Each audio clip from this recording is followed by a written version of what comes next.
Josefa Sane.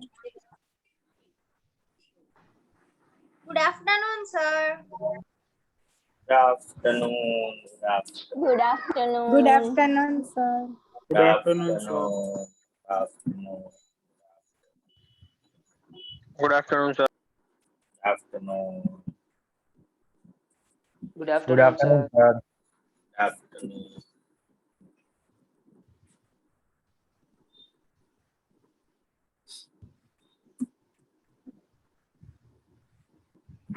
Sir આજે તો રેવાતું નહીં હોય ને ક્લાસ નથી મળ્યા એટલે તને ને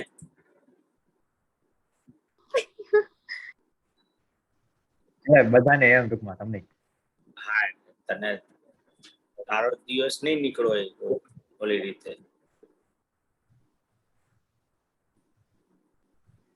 હા યાર સર બીજું કાંઈ છે બરોબર સર સાચું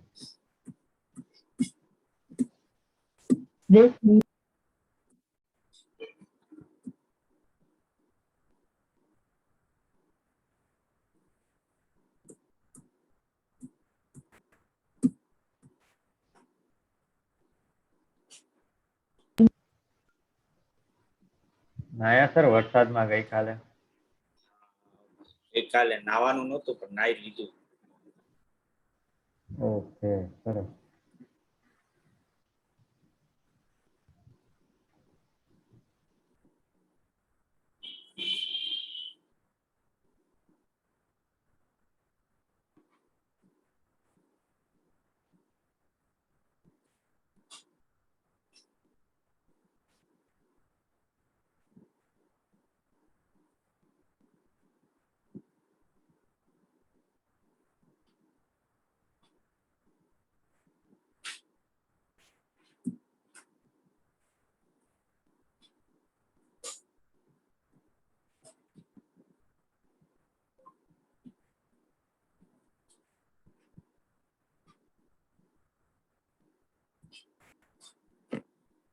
આજે તો બે વાર મળશું ને બાળકો આપણે પાછા સાંજે છે ને 5:30 હા સર સર આજે કઈ ઓપ્શન માં નથી ભેગું તો મળવું પડશે 2-3 દિવસથી ઠેકાણે રાખો શું થાય અમુક વાર તો કરવું પડે ને ભાઈ હાલો ભાઈ કાલથી કઈક પાછો મેળ કરશું તમે એમ કરી વાંધો છે અમારામાં લેક્ચર લેવામાં લાગતું નથી અમે એવું લગાડતા નથી ઓકે આટલું તો લગાડવાનું કહું છું તો લાગતું નથી અરે આજે મારે થોડીક વધારે મહેનત કરવી પડશે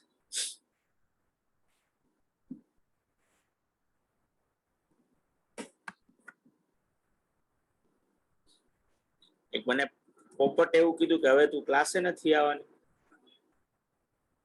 હમણાં 4-5 દિવસ જ ખાલી લે એવું થોડું હાલ તારા લીધે તો ક્યાંક આખી બેચ જ ઓનલાઈન નથી એ સર ઘણા લોકો આવવાનું બંધ કરી દે ઘણા લોકો આવવાનું બંધ કરી દે તો બીજા લોકો બંધ થઈ જાય પછી આપોઆપ અરે એવું બધું કઈ નથી કે ઘણા લોકો બંધ કરી દે એક જ બધા છે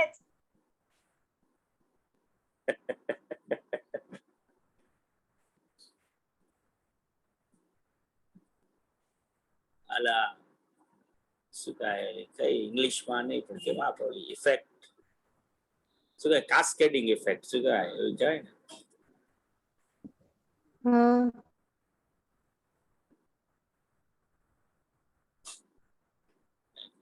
તારી ઇફેક્ટ ખાલી તારા એકલા ઉપર જ ન પડે એના પછી રિપ્લિકેટ શું કામ મસ્તી કરો છો રિપ્લિકેટ થતી જાય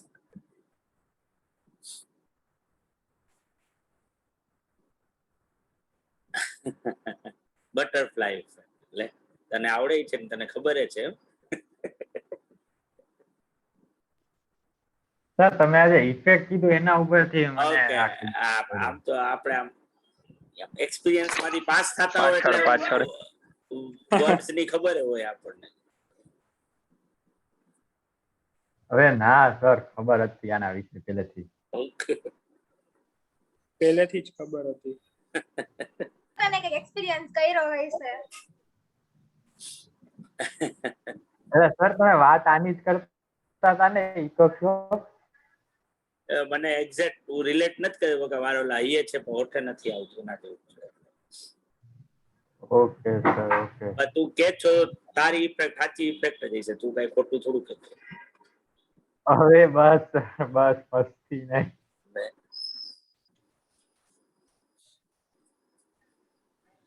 TTI આ તો આવ્યો તમે હતો કે જે TTI રીતે explain કર્યું મને યાદ આવ્યું. મને તો એમ કે તું રિલેટ કરી કોઈ ખાલી યાદ જ નહીં. ના રિલેટ નથી કરી શકતા. અરે વાહ સર વકા તારી મસ્તી થઈ શકે છે એટલે તારી કરીએ કઈ વકા. અમુક વસ્તુ સાચી એવું તને મસ્તીમાં કહી દઉં છું, મસ્તીના નામે. ના સર મસ્તીના નામે બધું ખોટું જ છે હો, એમાં કાંઈ સાચું નથી.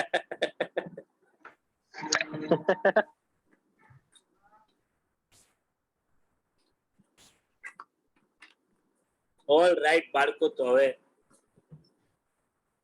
જેના માટે સર હું ડિફરન્સ કહું બે વચ્ચેનો.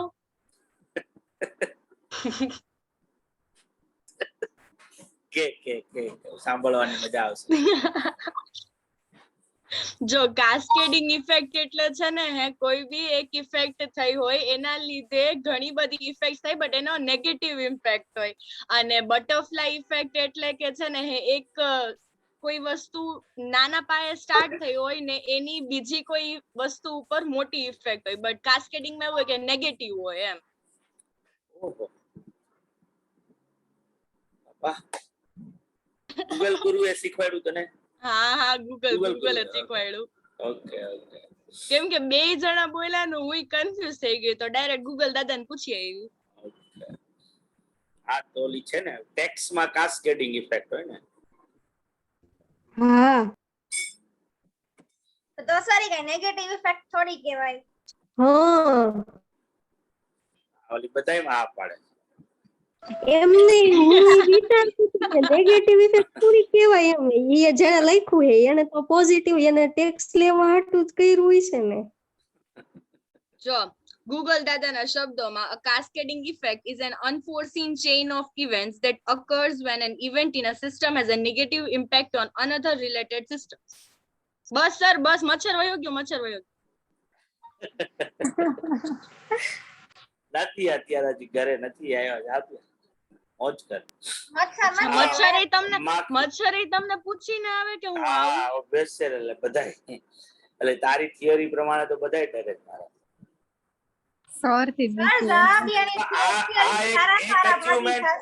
ઓલું રહી ગયું સાહેબ. મેં હમણાં 2-3 દિવસમાં નોટિસ કર્યું કે આમ તું આમ મેં તને નથી રોવડાવી ને હજી. હા તો હવે તમે રોવડાવી દો, બીજું એટલે શું ઈ એક હવે. એટલે આમ તો સર તમને જીવ બળે છે તમે શું તમે કરો છો આમ? સર આવું કરવાનું તમારે? ના ઈ તો મેં સર ખાલી notice- રોવાથી જો કાઈ વાંધો નહીં, હાલો ને રેવા દો. ના બોલ લે એવા શું ના એ વખાય. હાલો ભણાવવા તમારો તો માંડો. જન્મસિદ્ધ અધિકાર છે રોવું એ છોકરીઓનો. એ સર એવું ન હોય હો. અરે sir But it isn't a sign of a weakness, sir. It is not a sign of a હા weakness. ભાઈ બરાબર. ભાઈ તો હું તો એને બ્રહ્માસ્ત્ર જ માનું છું. કાઈ જો આપણે ફસાઈ જાય ક્યાંય કાઈ ઓલું થાય એવું ન હોય. છોકરા સર જો સાંભળો હું તમને એક વાત કહું. હું નહીં એક સેકન્ડ હું એક વાત કહું. છે ને બધા આમ બહુ મોટી વાત કરે કે બોયઝ ના ઇમોશન્સ ને ધ્યાનમાં નથી લેવાતા, આમ નથી, રોઈ નો શકાય, રોવે તો એમ કહે કે આના જ જેવા છે, તેમ બ્લા બ્લા બ્લા બ્લા ઘણું બધું. અને પછી ઈ જ લોકો સામેથી આવી રીતે કહી કે છોકરીઓનું બ્રહ્માસ્ત્ર છે, આમ તેમ. હવે તમે કયો હિપોક્રેસીની સીમા શું છે? સર સાચી વાત છે. ઘણી જગ્યામાં થોટ્સ જોયા છે કે જ્યારે બોયઝ લોકો રોવે ને ત્યારે સુઈ લોકો ઉપર બીતતી હશે ને આમ ને તેમને. અને બોયસ હા, અને ત્યારે બિચારા ત્યારે ત્યારે એમ કહેવામાં જેન્યુઅન આવે કે સેન્સ ઈ માં જ્યારે એ લોકોને લોકોને બહુ બહુ લાગી hurt આવ્યું હોય થયું ને, હોય ને. હા, આ તો બસ સર, તો બસ બસ બસ બસ તો બસ એ પછી આવી એવું હોય ને તો તો જ પછી હોય. આવી તોય રોયો. હિપોક્રેસી વાળી વાત નહીં કરવાની. આ ભલે તો આ તમારે તો શું છે કે તમારે લોકોએ તો હા પહેલેથી સર ગોઠવી એવું હોય. ન હોય. ગર્લ્સમાં એવું જ હોય, લાગી આવ્યું આ હોય ને તો તમે જ સર હોય, ન હોય. ઇક્વાલિટી કરો છો તો સર. આ બિચારા બોયસ ને તો સવારથી ઉઠે ત્યારથી લાગી આવતું હોય છે આખું, તો તું તો સર બીજા અડધો થઈ કેવા જાવ. દેવાના તમે. તમે તો ઈ જ હાલો છે સર, ને. સર, હવે રોવાનું આપણો જુઓ. બ્રહ્મ જ્ઞાન નો લેક્ચર નથી, અરે ભણાવવા કામ માંડો કરો, હાલો. તમે સામે બેસો, મેડમ ની સામે બેસાડો, પછી જોઈએ આપણે. પણ મને તો અનુભવ છે, લે ગળો બ્રહ્માસ્ત્ર અરે છે સર. અમારા ઘરમાં. સર રોવું આવી જાય ને તો એટલા જલ્દી રોવડાવી શક્યો કોઈને. ઈ અનુભવ છે મને, ઈ સાચું. આ વાક્ય સાચું, લે કે જે લોકો બસ તો રોતા હોય ને પછી. ઈ સામે વાળાને રોવડાવી શકે, ઈ વાત સાચી. એટલે અસ્ત્ર શસ્ત્ર બધું મગજમાં જ હોય, જ્યાં વાપરવાનું હોય ને ત્યાં વાપરતા આવડવું જોઈએ, તમારી બાકી ઉપર કાંઈ કેટલી વાર કામનું આવા નહીં. બ્રહ્માસ્ત્ર મારે યુઝ ઘણી થયા વાર છે? ઘણી વાર બકા. એ ઓલું પ્યાર કા પંચનામા આપણું ફેવરિટ એટલે તો મૂવી છે ને, એમાં તો ઈ ઓલો ડાયલોગ આપણો ફેવરિટ જ છે કે ये छोटा हथियार, ये छोटा हथियार है, ये इसको बाद में यूज करूंगी, ये बड़ा हथियार है. અરે ગજબ બાકી હો સર.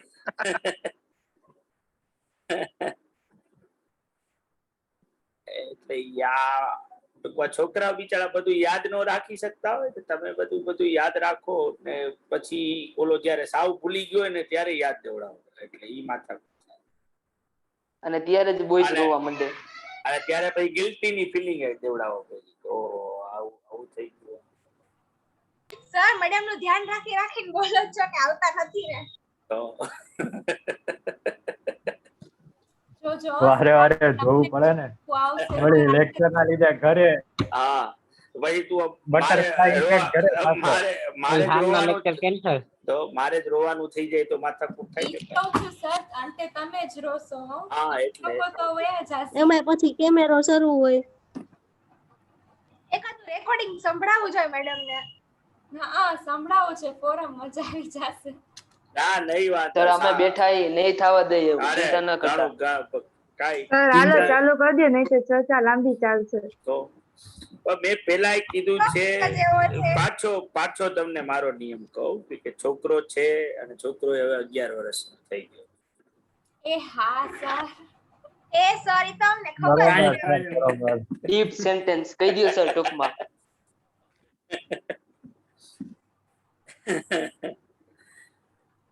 તો બાળકો હવે આ જેના માટે હવે જેન્યુઅન સેન્સમાં ભેગા થયા ઈ લગાવી હવે. હા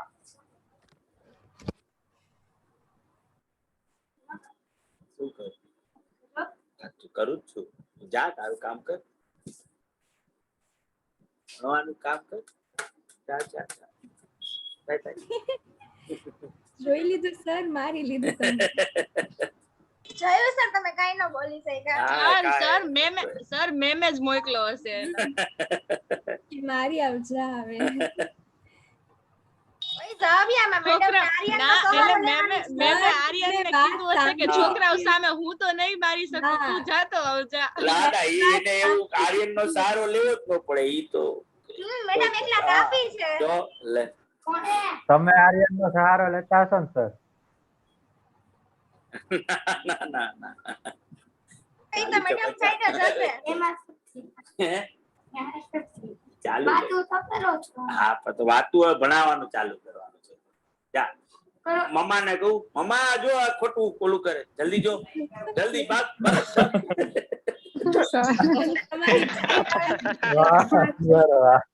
તમારી ટાઈટ હાલત દેખાય આવે છે. એની ચાવી એક જ જણા પાસે છે. કેમ પાસે? મમ્મા પાસે. કાઈ કાટું એટલે જેવી મમ્માનું ભાગા ભાગી થઈ જાય એટલા પૂરતી મારા ઉપર ગયો છે.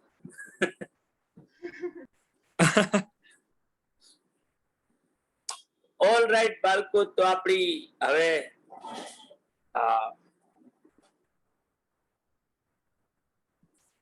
માર્જિનલ કોસ્ટ ના અંદર આપણી નેક્સ્ટ ટર્મ જે છે, આમ તો હું આજે ઇન્કમ સ્ટેટમેન્ટ વાળા ક્વેશ્ચન કરાવવાનો હતો, પણ હવે આ કલાકનો જ આપણો લેક્ચર છે ને એમાં હવે 20 મિનિટ તો વહી ગઈ છે, એટલે હવે આ ટર્મ લઈ લઈએ અને એ છે કી ફેક્ટર ઓર લિમિટિંગ ફેક્ટર.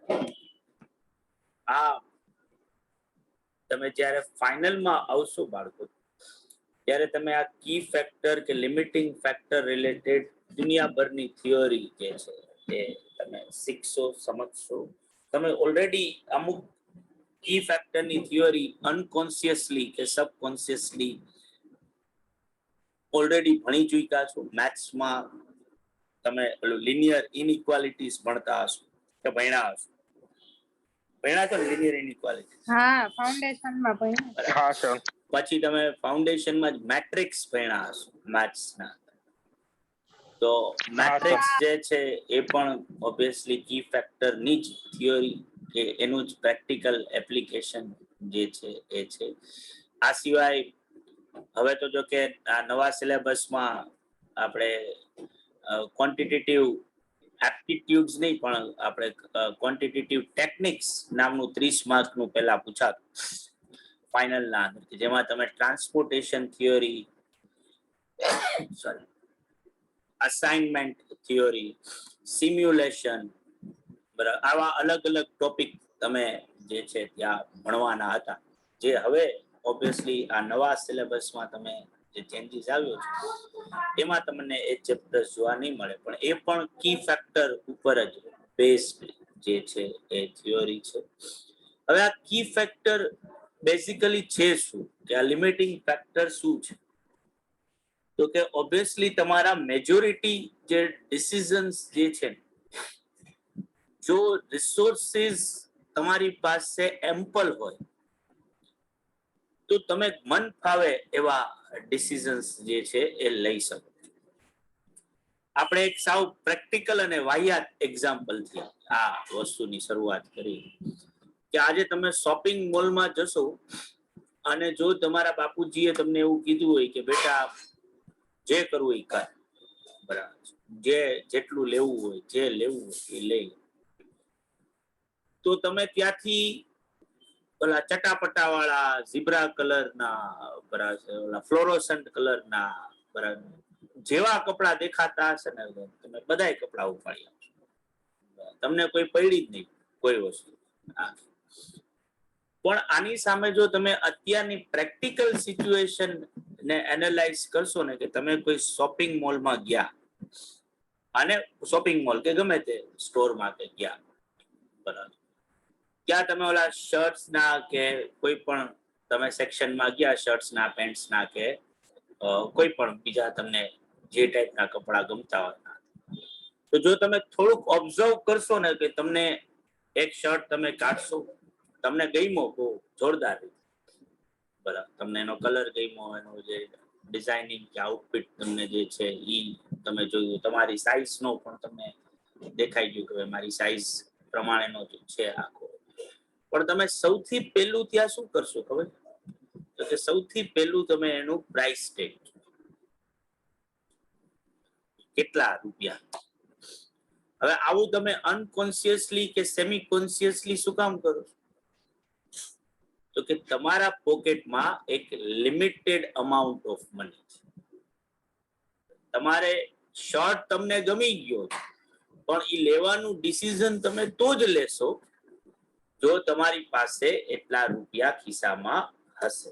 અને એમાંય તમે જુઓ કે તમને 4-5 શર્ટ્સ ગમ્યા હશે પણ તમે 5 શર્ટ્સ નથી ખરીદતા, એમાંથી હાર્ડલી 1 or 2 તમે ત્યાં ડિસાઈડ કરશો વેલ્યુ ફોર મની કે ભાઈ આમાંથી કયો શર્ટ જે છે એ મારે લેવો. એટલે તમે ઓલા ટ્રાયલ રૂમમાં જઈ 2-3 વાર અરીસામાં તમે જોશો, વળી પહેરીને બહાર આવીને તમારા દોસ્તારને બતાવશો પાછું કે આ જો કેવો લાગે, વળી પાછો ઓલો એમ કે આ મસ્ત લાગે છે, પાછો એકવાર ટ્રાયલ રૂમમાં જઈને પાછો એકવાર તમે જોશો કે સારો જ લાગે છે કે નહીં. તો આ જે તમે કરો છો ને ખરીદવા માટેનું ડિસિઝન્સ લેવા માટે, ત્યારે તમે અટમોસ્ટ ઈ મેક શ્યોર થવા માંગો છો કે તમારી પાસે જે રૂપિયા છે એ રૂપિયામાં તમે અવેલેબલ લોટમાંથી બેસ્ટ જે છે એ તમે પરચેસ કરો. અને આનું રીઝન જ એ છે કે તમારી પાસે મની ઇન શોર્ટ સપ્લાય છે. જો મની એમ્પલ અમાઉન્ટમાં હોય ને તો તમે હરામ બરોબર જો આવું વેલિડેશન લેવા માટે ઉભા રહ્યો. તમે મન ફાવે એવા ડિસિઝન લ્યો, મન ફાવે એવા કપડા લઈ લેશો, જોશો ઇવન ટ્રાયલ રૂમમાં ટ્રાયલ કરવાય નહીં. બરાબર. પણ બીકોઝ ઓફ મની શોર્ટ સપ્લાયમાં છે તો તમારા ડિસિઝન માટે મની જે છે એ કેવો પાર્ટ ભજવે છે તો કે કી ફેક્ટર બની જાય છે કે જે તમારા ડિસિઝનને શું કરશે, પૂરેપૂરું ઇન્ફ્લુઅન્સ જે છે એ કરશે. હવે હું તમને અહીંયા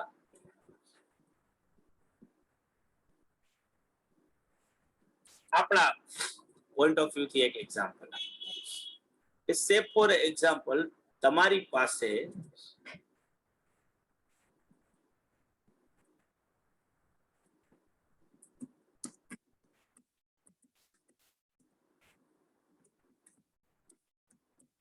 ફેક્ટરીના અંદર બે પ્રોડક્ટ જે છે એ બનાવી શકો.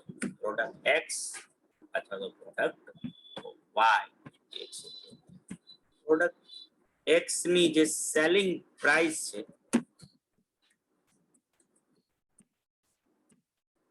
इससे फॉर एग्जांपल કેટલી રાખી 50 રાખી અને આની 60 રાખી અથવા તો આની બેની સેલિંગ પ્રાઇસ સરખી જ રાખી જેથી કરીને ઘરનું બનાવી છે તો કઈ માથા 50 રૂપિયામાં બે પ્રોડક્ટ જે છે એ તમે વેચી શકો છો. હવે ઓબ્વિયસલી આ પ્રોડક્ટ બનાવવા માટે તમે જે વેરિયેબલ કોસ્ટ ઇન્કર કરવાના છો, બરાબર, જેમાં એક મટીરિયલની કોસ્ટ છે કે જે અહીંયા 20 રૂપિયા થાય છે અને અહીંયા જે છે એ 30 રૂપિયા જેવી થાય છે અને લેબર જે છે ઈ આપણે માનીને જઈએ કે 15 રૂપિયાનો ખર્ચો અહીંયા થાય છે અને અહીંયા 10 રૂપિયાનો ખર્ચો થાય છે. બરાબર.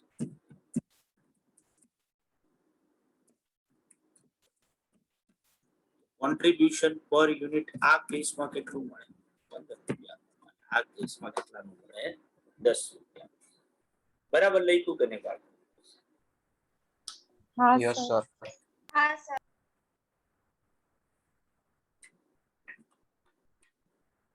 હવે જો હું તમને એમ કહું કે આ બે પ્રોડક્ટ માંથી કોઈ એક પ્રોડક્ટ બનાવવાની તમારે ચોઈસ કરવી હોય તો તમારું ઓબ્વિયસ ડિસિઝન કયું પ્રોડક્ટ બનાવવાનું છે?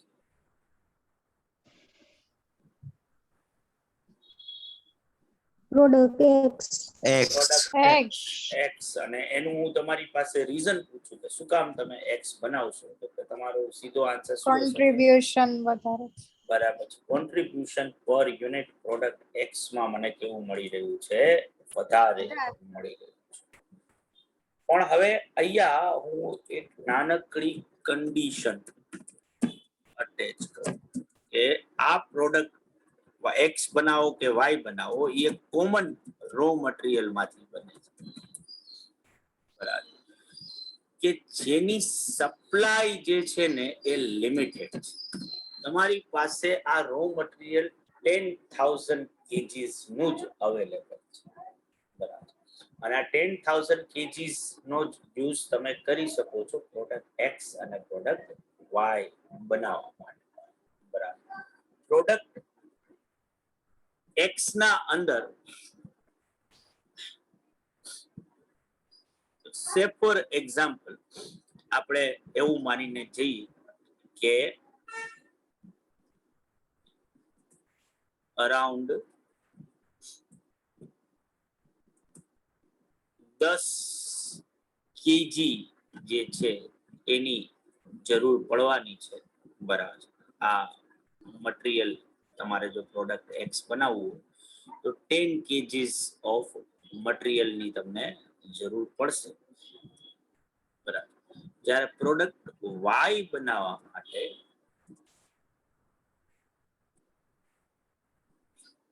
તમારે, અને અહીંયા મારાથી અહીંયા લખવામાં ભૂલ થઈ છે ને, આને ખોટું આ કોસ્ટ વધારવાની જગ્યાએ ઓલી વધારી દેવાની. આને 10 જ રાખીએ અને 30. પ્રોડક્ટ વાય બનાવવા માટે તમારે 5 kg ની જરૂર પડવા છે. 2 રૂપીસ નું પર યુનિટ એની કોસ્ટ છે, એટલે 20 રૂપિયા અને 10 રૂપિયા. હવે જો આ કન્ડિશન આવી ગઈ ને બાળકો, કે જેમાં રો મટીરિયલ તમારું જે છે એ કેવું છે, તો કે ઈ હવે શોર્ટ સપ્લાય. તો રો મટીરિયલ જે છે એ તમારા માટે કી ફેક્ટર અથવા તો લિમિટિંગ ફેક્ટર બનશે ડિસિઝન્સ લેવા. હવે ડિસિઝન તમે કોન્ટ્રીબ્યુશન પર યુનિટના બેસિસથી નહીં લો કે ઓવરઓલ કોન્ટ્રીબ્યુશન ક્યાં વધારે મળે. હવે આ કોન્ટ્રીબ્યુશન ને તમે રો મટીરિયલના પોઈન્ટમાં કન્વર્ટ કરશો કે ભાઈ જો આ 15 રૂપિયાનું કોન્ટ્રીબ્યુશન મળે પ્રોડક્ટ એક્સ બનાવીને વેચીએ તો, પણ એ 15 રૂપિયા કમાવા માટે 10 kg રો મટીરિયલ નો યુઝ કરવો પડે, તો પર કેજી એનું કોન્ટ્રીબ્યુશન 1.5 જ આવ્યું, જ્યારે અહીંયા એ 5 kg માં પૂરું થઈ જાય છે. તો પર કેજી 2 રૂપીસ નું કોન્ટ્રીબ્યુશન.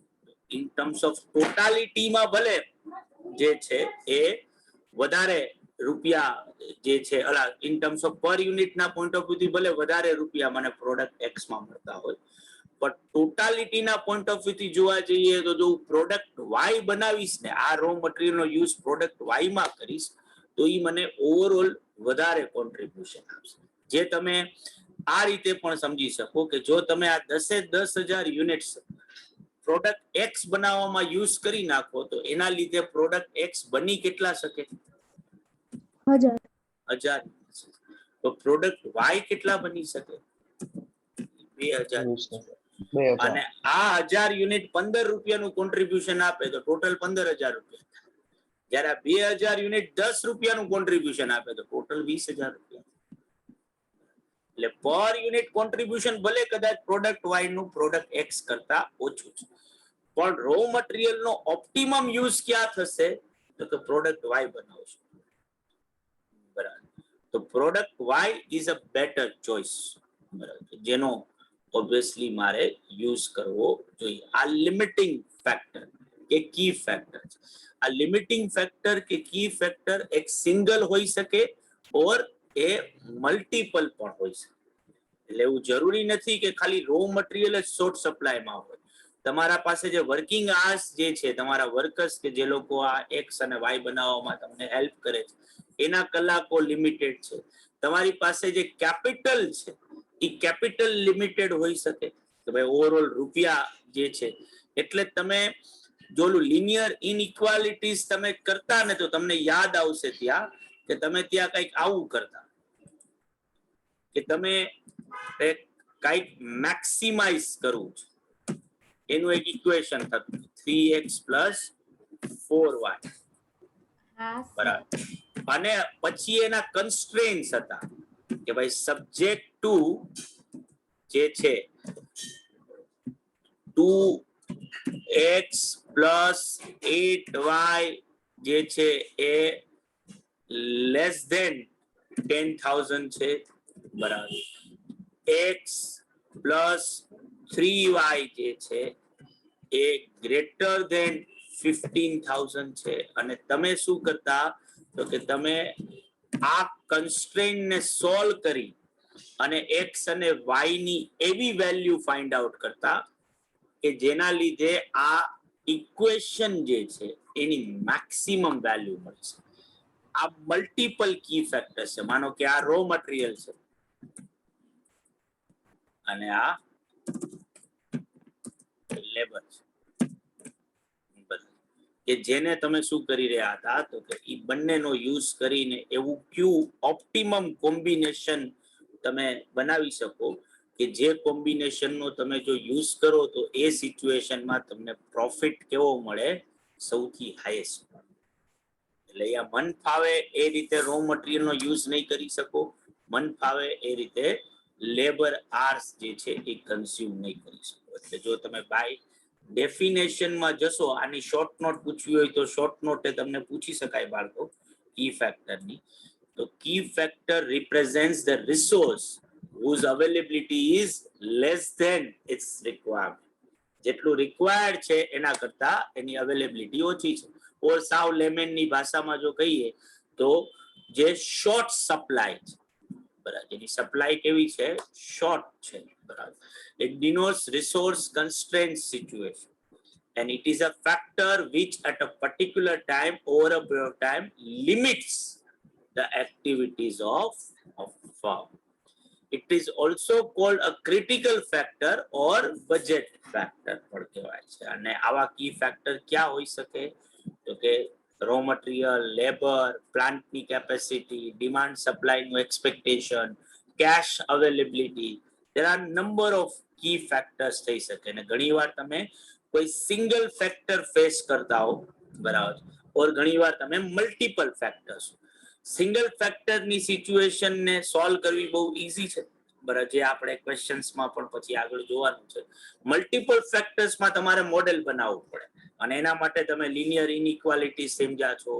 મેટ્રિક્સ છે તો મેટ્રિક્સ પણ તમે ઈ જ કરતા હતા, યાદ કરો મેટ્રિક્સના અંદર ઈ પણ એક ઈ જ લિનિયર ઇક્વેશન્સ ને સુધારવાની જે છે એ મેથડ જે છે. આ સિવાય સિમ્પ્લેક્સ મેથડ છે, તમે સિમ્પ્લેક્સ મેથડ તો ભણ્યા નહીં હોય, પણ સિમ્પ્લેક્સ મેથડ પણ જે રીતે લિનિયર ઇનઇક્વાલિટીઝ ગ્રાફિકલ મેથડ છે.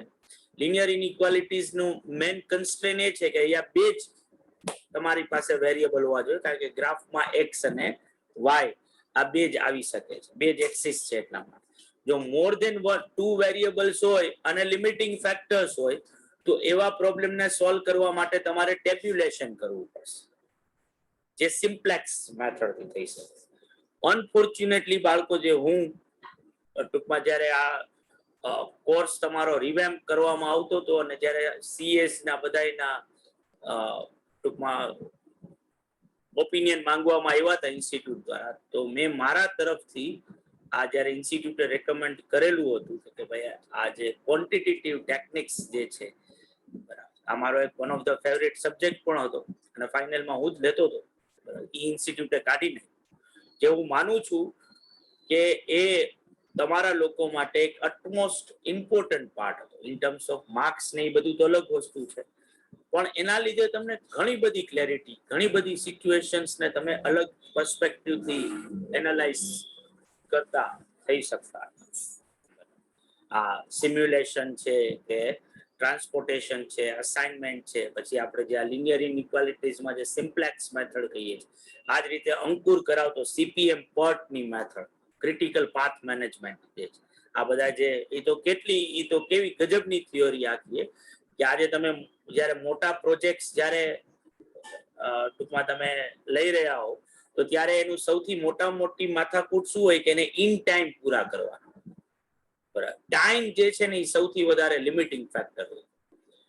તો આપણે ડોટ્સ કનેક્ટ કરવાના, અલગ અલગ રૂટ્સ બનાવવાના હોય કે ભાઈ ક્યાં એક્ટિવિટીને પહેલા કરશું, કઈ એના પછી આવશે, જેથી કરીને લીસ્ટ અમાઉન્ટ ઓફ ટાઈમમાં આખું પ્રોજેક્ટ જે છે એ પૂરો થઈ જાય.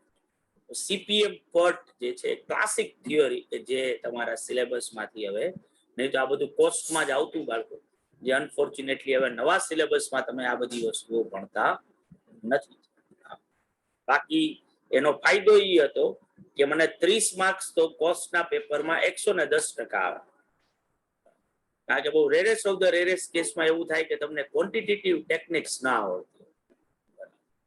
તો ઓબ્વિયસલી એ એક ટાઈપની લોટરી હતી તમારા માટે, અને ઓબ્વિયસલી ઘણું બધું નોલેજ બીજી રીતે પણ હતું, બરાબર.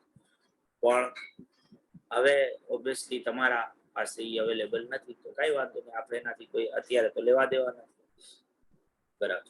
તો આ કી ફેક્ટર છે, બરાબર. અને ઓબ્વિયસલી આપણે જો આવું કોઈ કી ફેક્ટર હોય તો કઈ રીતે માર્જિનલ કોસ્ટ કન્સેપ્ટના અંદર જે છે એ વસ્તુનો યુઝ જે છે કરીશું. તો હમણાં મેં તમને એક્ઝામ્પલ આપ્યું ને, જો એનું જ ડિસિઝન મેકિંગ કરવા માટે ઈ ટાઈપના સ્ટેપ્સ અહીંયા બનાવી કે ભાઈ આઈડેન્ટિફાઈ કી ફેક્ટર, કમ્પ્યુટ ટોટલ કોન્ટ્રીબ્યુશન ઓર કોન્ટ્રીબ્યુશન પર યુનિટ, બરાબર. અને હવે ઈ કોન્ટ્રીબ્યુશન ને શેમાં કન્વર્ટ કરી નાખવાનું, તો કે જે કી ફેક્ટર છે, જે રીતે મેં ઓલા 15 અને 20 રૂપીસ ને પછી 10 કેજીસ અને 5 કેજીસ થી ડિવાઈડ કર્યા, તો ઓબ્વિયસલી મને કોન્ટ્રીબ્યુશન પર કેજી મળી ગયું. તો એ અને એના ઉપરથી પછી મારે રેન્ક આપવાના છે, ક્યુ પહેલું, ક્યુ બીજું. બરાબર. અને ઈ પ્રમાણે મારે રિસોર્સિસ ને શું કરવાના, અલોકેટ છે એ કરવાના થશે. બધાને સમજાણું બાળકો? હા સર. હવે આ થિયોરી તમારા લીથામાં નથી પાડો. તમે એક તો આનો એસેસ લઈ લ્યો, આ ઉપરના 3 પોઈન્ટ્સ તમે તમારી રીતે લખી નાખજો. બરાબર. તમને જ્યારે પણ ટાઈમ મળે ત્યારે તમે ટાઇટલ આપો તમારા બુકમાં કી ફેક્ટર ઓર લિમિટિંગ ફેક્ટર, અને આ જે ચોથો પોઈન્ટ છે ને સ્ટેપ્સ વાળો છે. બરાબર. આ એક અત્યારે તમારે લખવાનું છે. આ 3 પોઈન્ટ અત્યારે ટાઈમ પાસ ઈ લખવામાં કરતા નથી. તમે એસેસ લઈ લેજો, આગળ એટલી જગ્યા છોડી દેજો. તમને જ્યારે ફ્રી ટાઈમ મળે ત્યારે ઈ એસએસ માંથી આ 3 પોઈન્ટ ટપકાવી લો. Okay sir.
Done sir.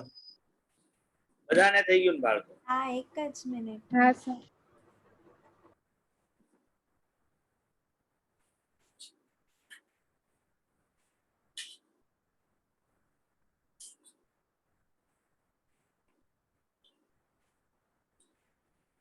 Done.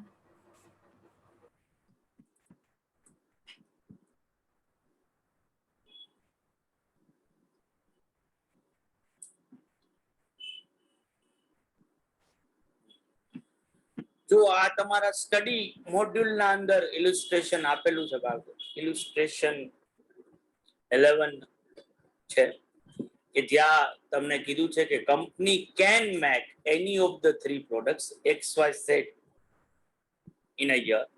It can exercise this option only at the beginning of each year. Relevant information માં સેલિંગ પ્રાઇસ આપી છે ત્રણેય પ્રોડક્ટ ની અને વેરિયેબલ કોસ્ટ પણ કમ્પ્યુટ કરીને આપી દીધી છે. માર્કેટ ડિમાન્ડ પ્રોડક્ટ્સ ની આપી છે ને કંપનીની પ્રોડક્શન કેપેસિટી આપી છે અને સાથે ફિક્સ કોસ્ટ કીધી છે ઓવરઓલ 30,000 રૂપીસ ની છે. બરાબર. આપણે ઓપોર્ચ્યુનિટી કોસ્ટ ગણીને આપવાની છે for each of the products જે છે. તો ઓબ્વિયસલી આપણે આ ત્રણ માંથી કોઈ એક પ્રોડક્ટ જ બનાવવાનું છે. તો જો આપણે કોઈ એક પ્રોડક્ટ સિલેક્ટ કરીએ તો બાકીના બે પ્રોડક્ટ્સને ગિવન અપ કરવાના આવે. તો આપણે ઓબ્વિયસલી ક્યુ પ્રોડક્ટને સિલેક્ટ કરશું તો ઓબ્વિયસલી આપણી ચોઈસ એ પ્રોડક્ટની વધારે હોય કે જ્યાં ઓપોર્ચ્યુનિટી કોસ્ટ મારી વધારે થાય છે. જો ઈ ગિવન અપ કરી નાખું તો લોસ મોટો થશે એની જગ્યાએ, એટલે ઓપોર્ચ્યુનિટી કોસ્ટ મોટી થશે એની જગ્યાએ ઓબ્વિયસલી એવા પ્રોડક્ટ્સ મારે ગિવન અપ કરવા જોઈએ કે જે કમ્પેર ટુ જે મેં ચોઈસ કર્યું છે એના કરતા ઓછા રૂપિયા એમાં જતા હોય. તો ઓબ્વિયસલી જે ડેટા આપ્યો છે એને જો એનાલાઇઝ કરું તો સેલિંગ પ્રાઇસ જો X બનાવું તો 10 રૂપિયાની થાય અને 6 રૂપિયાની વેરિયેબલ કોસ્ટ છે તો મને કોન્ટ્રીબ્યુશન X માંથી 4 રૂપિયાનું મળે, Y માંથી 3 નું મળે અને Z માંથી 5 રૂપિયાનું મળે. બરાબર કે નહીં બાળકો? હા સર. હા સર. હા સર. હવે હું કેટલા યુનિટ જો હું X ને બનાવવાની વાત કરું તો હું મેક્સિમમ X ના કેટલા યુનિટ્સ બનાવી શકું? તો કે એની ડિમાન્ડ માર્કેટમાં 3000 યુનિટ્સની છે પણ મારી પ્રોડક્શન કેપેસિટી ખાલી કેટલી છે? 2000 ની છે. લિમિટિંગ ફેક્ટર તો હું મેક્સ ટુ મેક્સ કેટલા બનાવી શકું? તો કે 2000. જ્યારે Y માં ઉલટું છે, ડિમાન્ડ 2000 ની છે કેપેસિટી 3000 ની છે. તો કેપેસિટી ગમે એટલી હોય, ડિમાન્ડ જો 2000 ની હોય તો હું બનાવું કેટલા? તો કે 2000. અને એ જ રીતે Z ના અંદર ડિમાન્ડ 1000 ની છે પણ કેપેસિટી ખાલી 900 ની છે તો 900 જ બનાવી શકાય. તો જો હું X બનાવવાની ચોઈસ કરું તો મને પોસિબલ કોન્ટ્રીબ્યુશન કેટલું મળે? 8000. Y કરું તો 6000 નું મળે અને Z કરું તો 4500. આ કોન્ટ્રીબ્યુશન ને સિમ્પલી મારે યુનિટ્સ થી મલ્ટીપ્લાય કરવાના જ આવે. ફિક્સ કોસ્ટ આ ડિસિઝન લેવા માટે ઇરરિલેવન્ટ છે એટલા માટે કારણ કે X બનાવવું, Y બનાવવું કે Z બનાવવું, ફિક્સ કોસ્ટ તો કેટલી રહેવાની છે? 30,000. બરાબર. એટલે એ તો કોમન કોસ્ટ છે કે જેને મારે આ ડિસિઝન સાથે કોઈ લેવા દેવા છે નહીં. હવે જો હું X ઉપર ચોઈસ ઢોળું મારી કે મારે X બનાવવું છે તો આનો મતલબ શું થયો કે Y અને Z આ ને ગિવન અપ કરવા પડે અને મારે તો એક જ પ્રોડક્ટ બનાવી શકું એમ હતું. તો મારે પોસિબલ કોન્ટ્રીબ્યુશન નો લોસ કેટલો જાય જો X ની ચોઈસ કરું તો કે 6000 અથવા તો 4500 આ બે માંથી કોઈ રૂપિયા મળત નહીં. તો આ બે માંથી વધારે કેનો લોસ થાય? 6000.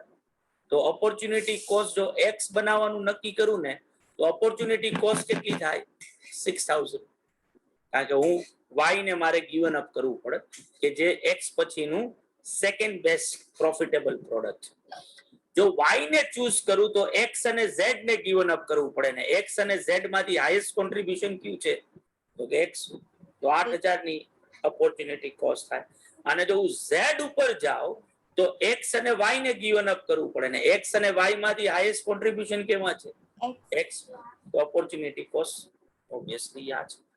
તો ઓબ્વિયસલી મારે ચૂઝ શું કરવું જોઈએ તો કે જેની ઓપોર્ચ્યુનિટી કોસ્ટ ઓછી હોય.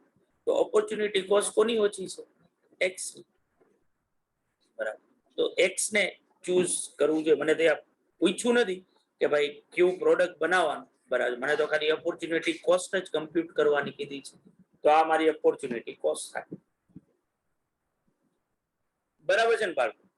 નીચે જો સમજાયું એ છે કે ઓપોર્ચ્યુનિટી કોસ્ટ શું છે, તો કે it's a maximum possible contribution foregone by not producing alternative product.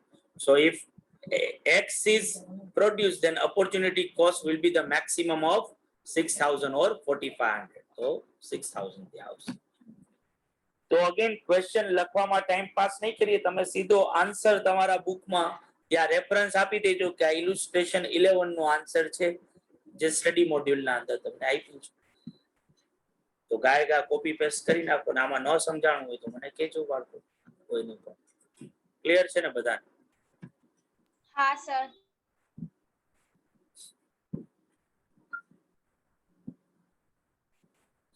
હા સર.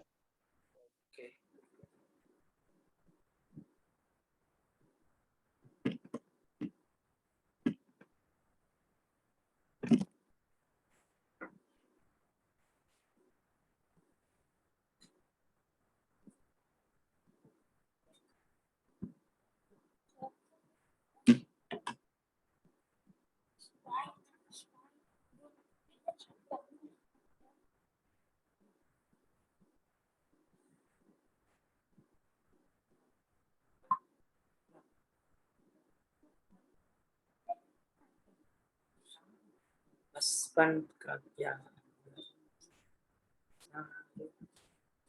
ऐसा मेरा प्यार.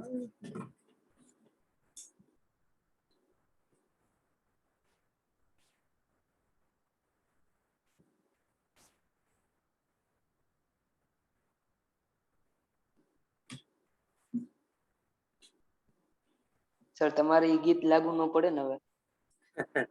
હમણાં ઓલા ઇન્સ્ટા રીલ્સ માં કઈક બહુ વધારે પોપ્યુલર થયું છે. હા sir.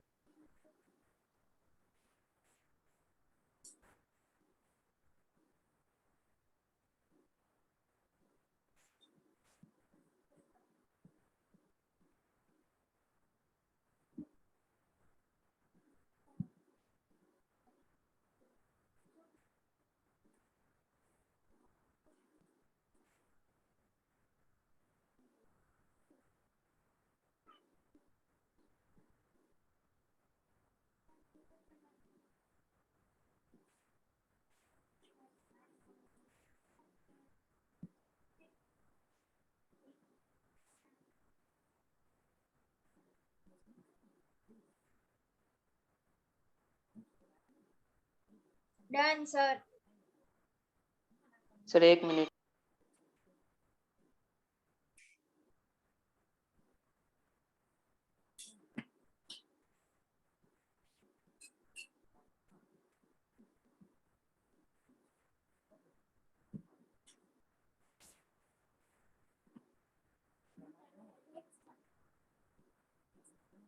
Done sir.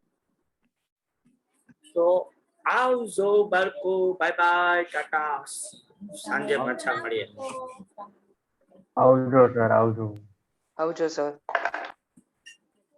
The recording